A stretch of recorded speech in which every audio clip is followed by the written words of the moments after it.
Good morning, students. Good morning. This is our 17th lecture for class 11th. Subject is chemistry. Chapter first. हम NCERT के questions कर रहे थे, तो मैंने आपको क्वेश्चंस कुछ बता दिए थे। मैंने कहा था जो सेम टाइप के वो आप खुद करके देखेंगे।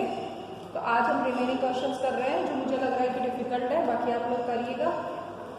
देखिए, आपके पास नेट पर आप जब भी एनसीईआरटी का सॉल्यूशन डालेंगे सारा सॉल्यूशन आ जाएगा। उसको आपको समझ कर करना है। वैसे अब मैं आपको टॉपिक वाइज कराती ही जा रही हूँ, ठीक है। तो आज हमारा क्वेश्चन है 1.11 तक हमने कर लिया था। अब हमारा क्वेश्चन बचा था 1.12। क्वेश्चन नंबर है 1.12। इसमें उसने पूछा है कि उसने आपको मेथनॉल की डेंसिटी दी है। मेथनॉल की डेंसिटी गिवन है, दैट इज क्वेश्चन में दिया 0.793 किलोग्राम पर लीटर, ठीक है। वो कह रहा है आपके पास जो मेथनॉल है उसकी डेंसिटी इतनी गिवन है, तो आपको इस मेथनॉल का 0.25 कैपिटल M मोलैरिटी का कितना सॉल्यूशन बनाना है, 2.5 लीटर फॉर्म करना है। तो वो आपसे क्या कैलकुलेट कर रहा है, कैलकुलेट रिक्वायर्ड वॉल्यूम। वापस से क्वेश्चन को समझिए। वो कहता है कि यदि आपको क्वेश्चन में वो क्या कह रहा है कि आपको वॉल्यूम कितना चाहिएगा, कि यदि आपको इतनी मोलैरिटी का इतने लीटर सॉल्यूशन बनाना हो, इतने लीटर फॉर्म करना हो, जबकि मेथनॉल की डेंसिटी उसने आपको इतने किलोग्राम पर लीटर में दी है। तो देखिए, इस टाइप के क्वेश्चंस को हम कैसे करते हैं। अब उसने आपको मोलैरिटी भी दिया है और लीटर भी दिया है, तो एक फॉर्मूला यूज करते हैं, दैट इज M1V1 = M2V2, ठीक है। M1V1 का मतलब एक सॉल्यूशन की मोलैरिटी और उसका वॉल्यूम है, दूसरे सॉल्यूशन की मोलैरिटी और उसका वॉल्यूम। अब आपसे वो क्या कह रहे हैं कि आपको इतनी मोलैरिटी का इतने लीटर सॉल्यूशन बनाना है। कितनी मोलैरिटी का, 2.5 M फॉर मोलैरिटी। कितना सॉल्यूशन बनाना है, 2.5 लीटर बनाना है। ये तो उसने क्वेश्चन में गिवन है, इट इज गिवन, ये दोनों चीजें गिवन है। तो वो कह रहा है कि आपको कितना वॉल्यूम चाहिएगा, मीन्स V2 पूछ रहा है कितना वॉल्यूम चाहिएगा। अब M2 आपको खुद ही रखना पड़ेगा, ऑब्वियस सी बात है। आप किसी भी क्वेश्चन में एक ही चीज को फाइंड आउट कर सकते हैं। तो ये पूरा सॉल्यूशन, ये जो सॉल्यूशन है वो भी मिथेनॉल का है, इतने मोलर मिथेनॉल का सॉल्यूशन इतने वॉल्यूम बनाना है आपको, और उसने आपको इतनी डेंसिटी दी है। अब आप देखिए, डेंसिटी का फॉर्मूला क्या बताया था, M/V। ये मैंने आपको बताया हुआ है। डेंसिटी किसमें दे रखी है, किलोग्राम पर लीटर। ये मास है, it is a mass, small m मान लो इसको, मास है। डेंसिटी उसमें दे रखी है, डेंसिटी दे रखी है, इसका मतलब आपको पता पड़ रहा है मास कितना है, 0.793 किलोग्राम, ठीक है। तो किलोग्राम दे रखा है और लीटर दे रखा है, लीटर पर लीटर, ठीक है। तो अब आप क्या करें, इसमें किसका भाग दे दें। यदि इस किलोग्राम में आप किसका भाग दे दें,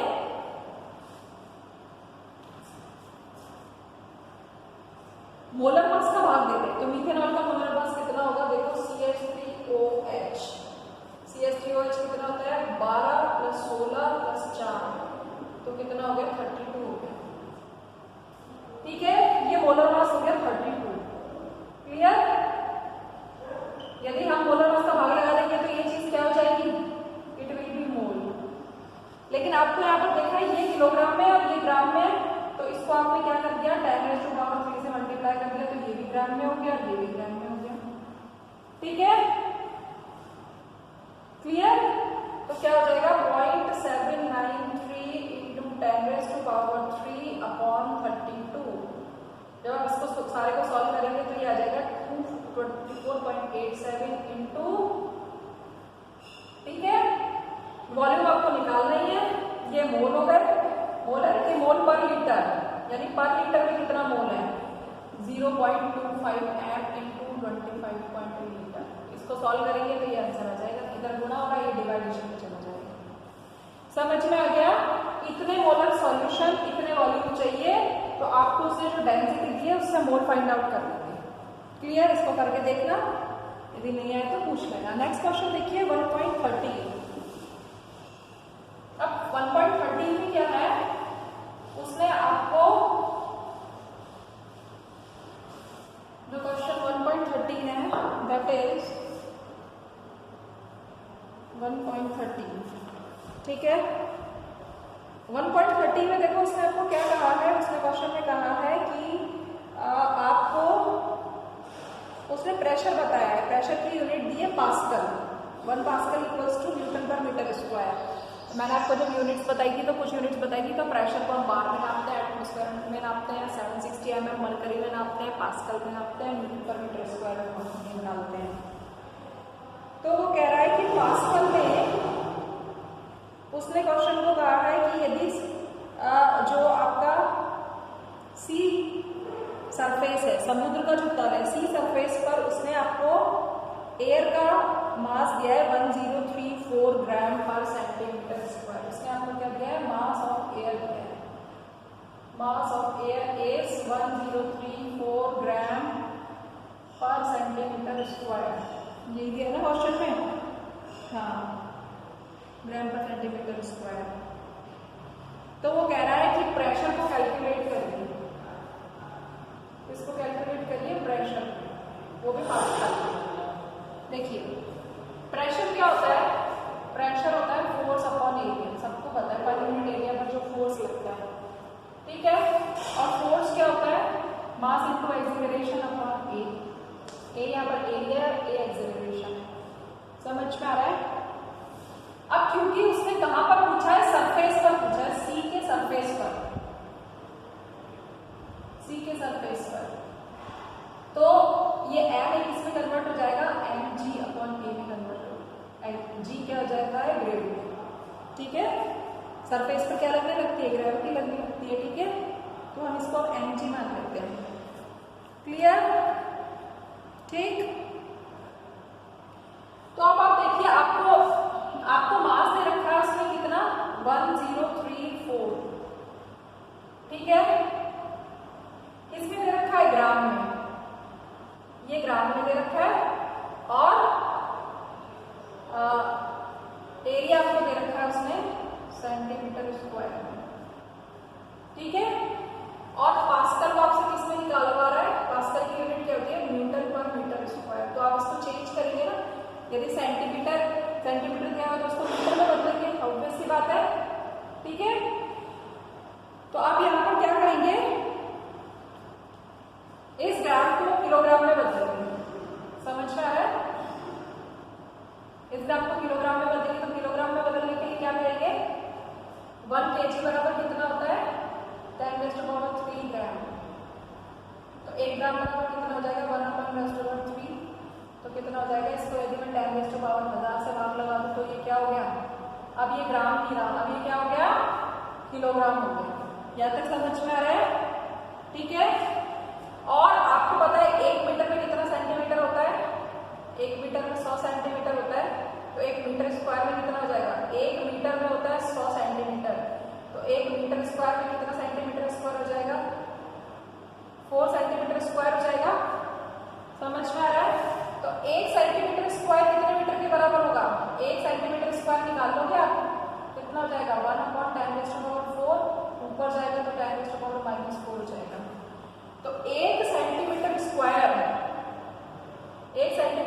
कितने के बराबर हो जाएगा, 10⁻⁻, यानी कि आप इसको ऐसे लिखो, ये ग्राम था, अब आपने इसको किलोग्राम में बदल दिया, जिससे आपको कंफ्यूजन ना रहे, ठीक है। इसकी बात कर रही हूँ मैं एम की, इसके बराबर हो गया 1000 इंटू 1 सेंटीमीटर स्क्वायर बराबर 10⁻⁻⁴। ये आपका हो गया kg और ये हो गया आपका मीटर। क्लियर? यहाँ तक समझ में आ रहा है? अब इसको मैं कैसे लिख सकती हूँ, देखो इसको मैं लिख सकती हूँ 1.034 इंटू 10⁻⁴ किलोग्राम मीटर स्क्वायर लिख सकती हो ना, किलोग्राम मीटर स्क्वायर। ठीक है, ठीक, ये तो एम लिखा है आपको। पर यूनिट एरिया, एरिया उसमें कुछ दिया ही नहीं है। ग्रेविटी कितनी दे रखी है उसने क्वेश्चन में, ग्रेविटी कितनी होती है, वैसे भी 9.8 मीटर पर सेकंड स्क्वायर होती है। तो इसको आपने किससे मल्टीप्लाई कर दिया, 9.8 से। क्लियर। तो जब आप इसको 9.8 से मल्टीप्लाई करेंगे तो ये आपका आंसर आ जाएगा। इसको 9.8 को 9.8 का मतलब 10 ही मान लो। जब आप इसको सॉल्व करोगे तो 10 कितना आ जाएगा, 101332 ये आ जाएगा। क्लियर।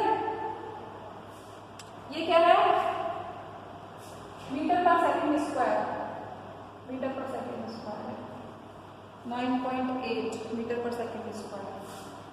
क्लियर। और ये क्या था, ये था किलोग्राम पर मीटर स्क्वायर। मीटर स्क्वायर से मीटर चला गया तो आपके पास क्या बचा, किलोग्राम पर मीटर सेकंड स्क्वायर। ठीक है। अब ये इसने ऐसे लिखा है, इसको यदि मैं साइंटिफिक नोटेशन में लिखूं तो साइंटिफिक नोटेशन आप लोगों को पता है कि कैसे कितना हो जाएगा। मान लो मैंने इसको 5 से मल्टीप्लाई कर दिया, 10⁻5 से ही मल्टीप्लाई कर दूं और 5 से डिवाइड कर दूं, तो नीचे 5 आएगा तो कितना हो जाएगा, 1.01332 into 10⁻5। This will be your answer.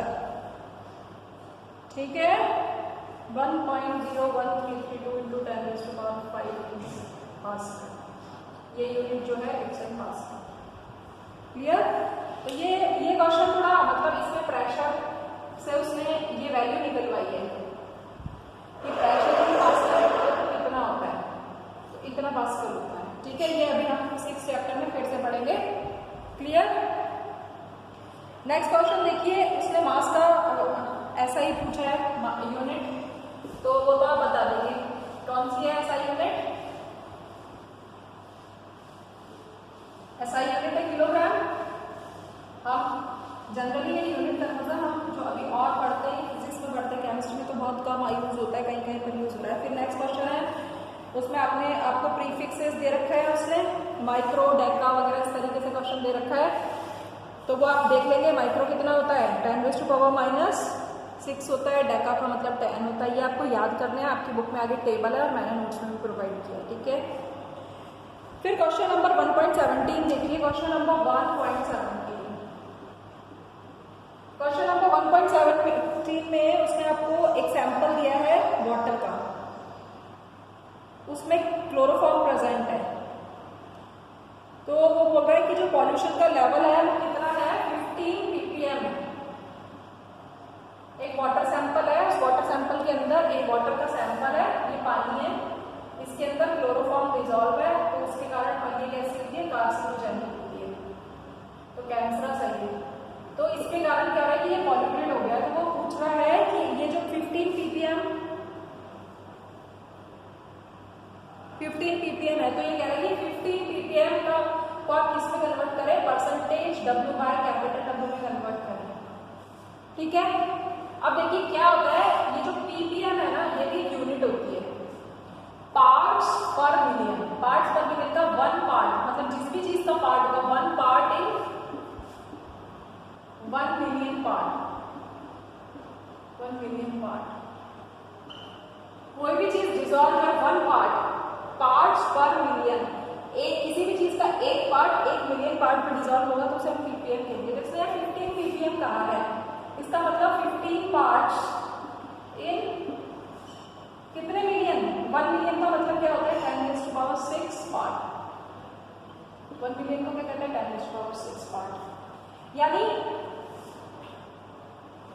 ठीक है, इसका मतलब क्या हुआ कि 10⁻6 मिलियन पार्ट में, यदि 10⁻6 मिलियन पार्ट क्या है, वाटर है, मान लीजिए यदि ये वाटर है तो उसमें 15 पार्ट क्या है, क्लोरोफॉर्म है। तो एक में कितना होगा, 15/10⁻6, और परसेंटेज निकाल रहे हैं आप, तो इसको मल्टीप्लाई कर देंगे। तो इसको मल्टीप्लाई करेंगे तो 2 0 से 2 0 कैंसिल हो जाएगी, 15 क्या रह जाएगा, 10⁻4 रह जाएगा।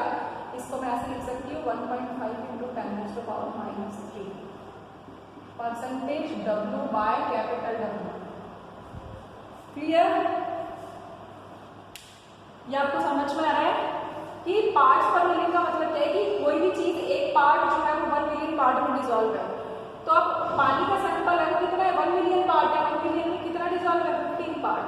तो 1 मिलियन का मतलब 10⁻6 मिलियन में 15 पार्ट है, तो एक में कितना होगा, परसेंटेज निकालनी है तो आप परसेंटेज W/W से सॉल्व कर देंगे क्वेश्चन। ठीक है, अब इसी में ये तो ए पार्ट था।